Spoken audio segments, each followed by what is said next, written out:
السلام عليكم ورحمة الله وبركاته. الحمد لله رب العالمين. اللهم صل على محمد وعلى آله وصحبه أجمعين. أما بعد. പ്രിയ സുഹൃത്തുക്കളെ, ഏവർക്കും ഖുർആൻ വസന്തം എന്ന ചാനലിലേക്ക് സ്വാഗതം. ആദ്യമായി കാണുന്നവരാണെങ്കിൽ സബ്സ്ക്രൈബ് ചെയ്യാനും ഇഷ്ടപ്പെട്ടു കഴിഞ്ഞാൽ കൂട്ടുകാരിലേക്ക് ഷെയർ ചെയ്യാനും മറക്കരുത്. വിശുദ്ധ ഖുർആനിലെ 4-ാം അധ്യായമായ സൂറത്തുൻ നിസായിലെ 60 വരെയുള്ള ആയത്തുകളാണ് നാം ഇന്നലെ വരെ പാരായണം ചെയ്യുകയും ഇതിന്റെ തഫ്സീറുകൾ മനസ്സിലാക്കുകയും ചെയ്തത്. എന്തായിരുന്നു ഇന്നലെ നാം 60-ാമത്തെ ആയത്തിലൂടെ അവസാനിപ്പിച്ചത് എന്ന് നമുക്കൊന്ന് മനസ്സിലാക്കാം.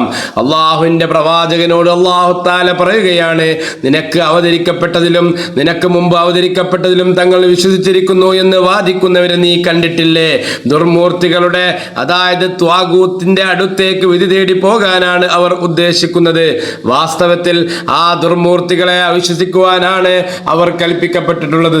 പിശാച് അവരെ ബഹുദൂരം വഴിതെറ്റിക്കുവാൻ ഉദ്ദേശിക്കുന്നു എന്നാണ് അല്ലാഹു തആല 60-ാമത്തെ ആയത്തിലൂടെ വ്യക്തമാക്കിയത്. ഇനി നമുക്ക് ഇൻഷാ അല്ലാഹ് 61-ാമത്തെ ആയത്താണ് നമുക്ക് കേൾക്കാനുള്ളത്. എന്താണ് 61-ാമത്തെ ആയത്തിലൂടെ അല്ലാഹു തആല പറയുന്നത് എന്ന് നമുക്കൊന്ന് കേട്ടു നോക്കാം.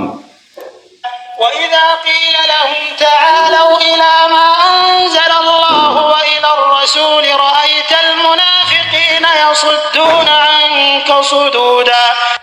എന്താണ് 61-ാമത്തെ ആയത്തിലൂടെ അല്ലാഹു തആല വ്യക്തമാക്കുന്നത്? അല്ലാഹു അവതരിപ്പിച്ചതിലേക്കും പ്രവാചകനിലേക്കും മടങ്ങാൻ അവരോട് പറയുമ്പോൾ അവർ പറയും, അതായത് അല്ലാഹു അവതരിപ്പിച്ചതിലേക്കും പ്രവാചകനിലേക്കും വരുവിൻ എന്ന് അവരോട് പറയപ്പെട്ടാൽ ആ കപട വിശ്വാസികൾ നിന്നെ വിട്ട് പൂർണ്ണമായി തിരിഞ്ഞു പോകുന്നത് നിനക്ക് കാണാൻ സാധിക്കും. എന്താണ് ഇതിന്റെ പശ്ചാത്തലം? ഒരു യഹൂദനും മുസ്ലിമാണെന്ന് നടിച്ച കപട വിശ്വാസിയും തമ്മിലുള്ള തർക്കത്തിൽ പ്രവാചകൻ സല്ലല്ലാഹു അലൈഹി വസല്ലമയുടെ അടുത്തേക്ക് വിധി തേടി വരാൻ യഹൂദൻ ആവശ്യപ്പെട്ടപ്പോൾ കപട വിശ്വാസി അതിൽ നിന്ന് പിന്തിരിഞ്ഞു. അള്ളാഹുവിന്റെ നിയമത്തിലേക്കും പ്രവാചകന്റെ വിധിയിലേക്കും വരാൻ ആവശ്യപ്പെടുമ്പോൾ മുനാഫിക്കുകൾ കാണിക്കുന്ന യഥാർത്ഥ വിമുഖതയാണ് ഈ സൂക്തം വ്യക്തമാക്കുന്നത്. തങ്ങളുടെ താല്പര്യങ്ങൾക്ക് വിരുദ്ധമായിരിക്കും പ്രവാചകന്റെ വിധി എന്ന് അവർക്ക് നന്നായി അറിയാമായിരുന്നു. പ്രവാചകന്റെ സാന്നിധ്യത്തിൽ സത്യവും നീതിയും മാത്രമേ നടക്കൂ എന്ന് ബോധ്യമുള്ളത് കൊണ്ട് അവർ മനഃപൂർവ്വം പ്രവാചകനെ ഒഴിവാക്കാൻ ശ്രമിച്ചു. അള്ളാഹുവിന്റെ നിയമങ്ങളോട് അവർക്കുള്ള ഭയവും വെറുപ്പുമാണ് പൂർണ്ണമായി തിരിഞ്ഞു പോകൽ എന്നതുകൊണ്ട് അർത്ഥമാക്കുന്നത്. ഇനി നമുക്ക് 62-ാമത്തെ ആയത്താണ് മനസ്സിലാക്കാനുള്ളത്. എന്താണ് 62-ാമത്തെ ആയത്തിലൂടെ അല്ലാഹു തആല പറയുന്നത്? നമുക്കൊന്ന് കേട്ടു നോക്കാം. فكيف إذا أصابتهم مصيبة بما قدمت أيديهم ثم جاءوك يحلفون بالله إن أردنا إلا إحسانا وتوفيقا. എന്താണ് അപ്പോൾ 62-ാമത്തെ ആയത്തിലൂടെ അല്ലാഹു തആല പറയുന്നത്? എന്നാൽ അവരുടെ കൈകൾ മുൻകൂട്ടി ചെയ്തു കൂട്ടിയ കാര്യങ്ങളുടെ ഫലമായി അവർക്ക് വല്ല വിപത്തും ബാധിക്കുകയും അതിനുശേഷം അവർ നിന്റെ അടുക്കൽ വന്ന് ഞങ്ങൾ നന്മയും ഒത്തൊരുമയും മാത്രമാണ് ഉദ്ദേശിച്ചത് എന്ന് അള്ളാഹുവിന്റെ പേരിൽ കള്ളസത്യം ചെയ്തു പറയുകയും ചെയ്യുമ്പോൾ എന്തായിരിക്കും അവരുടെ അവസ്ഥ എന്നാണ്. അതേ പശ്ചാത്തല പ്രധാന സ്വഭാവം പ്രവാചകനെ ഒഴിവാക്കിയവർ മറ്റു ജഡ്ജിമാരുടെ അടുക്കൽ പോയെങ്കിലും അവിടെ അവർക്ക് അനുകൂലമായ വിധി ലഭിച്ചില്ല. അല്ലെങ്കിൽ അവരുടെ കള്ളത്തരം പരസ്യമായി പിടിക്കപ്പെട്ടു.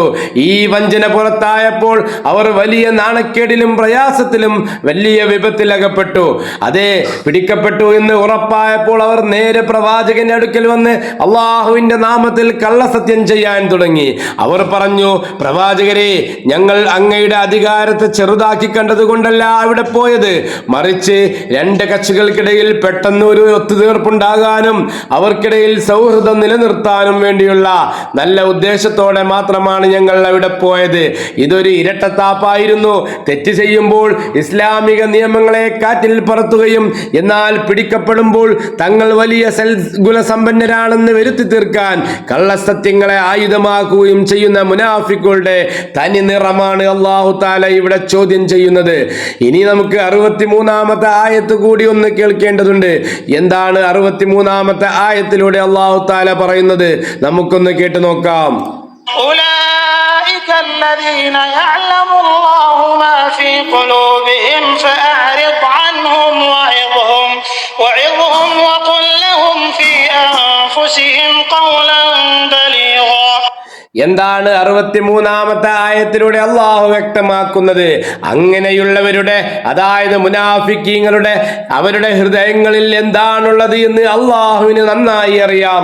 അതിനാൽ നീ അവരെ അവഗണിക്കുക, അവർക്ക് ഗുണദോഷം നൽകുക, അവരുടെ മനസ്സിൽ തട്ടുന്ന ശക്തമായ വാക്കുകൾ അവരോട് പറയുക.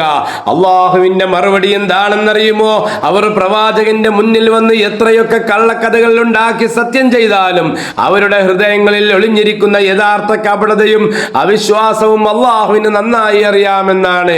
പ്രവാചകനോടുള്ള 3 കൽപ്പനകൾ, ഇത്രയും വലിയ വഞ്ചന കാണിച്ചിട്ടും അവരോട് എങ്ങനെ പെരുമാറണമെന്ന് അള്ളാഹു പ്രവാചകന് 3 നിർദ്ദേശങ്ങൾ നൽകുന്നു. അതെ, അവരെ അവഗണിക്കാൻ പറയുന്നു. അവരുടെ കള്ളത്തരങ്ങളും കഴിവുകളും മുഖവിലക്കെടുക്കരുത്.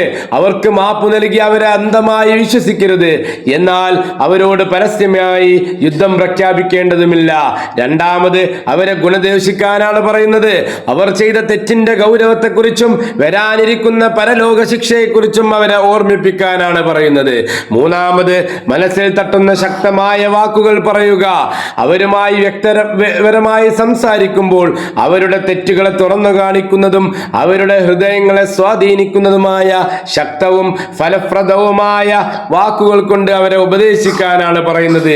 ചുരുക്കത്തിൽ ഈ സൂക്തങ്ങൾ കേവലം ഒരു ചരിത്ര സംഭവം മാത്രമല്ല, ഇസ്ലാമിക നിയമങ്ങളെക്കാൾ സ്വന്തം താല്പര്യങ്ങൾക്ക് മുൻഗണന നൽകുകയും കാര്യസാധ്യത്തിനായി അവിശ്വാസികളുടെ വ്യവസ്ഥകളെ ആശ്രയിക്കുകയും പിന്നീട് വിശ്വാസികളുടെ മുന്നിൽ വന്ന് മാന്യത നടിക്കുകയും ചെയ്യുന്ന ഏത് കാലഘട്ടത്തിലെയും കപട വിശ്വാസികളുടെ മനഃശാസ്ത്രമാണ് ഖുർആൻ ഇവിടെ കൃത്യമായി വിശകലനം ചെയ്യുന്നത്.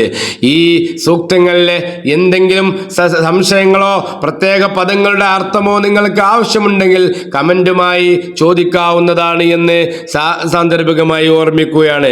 നാം അവസാനിപ്പിക്കുകയാണ്. സുഹൃത്തുക്കളെ, ഇഷ്ടമായി കഴിഞ്ഞാൽ കൂട്ടുകാരിലേക്ക് ഷെയർ ചെയ്യാൻ മറക്കരുത്. അസ്സലാമു അലൈക്കും വറഹ്മത്തുള്ളാഹി വബറകാതുഹു.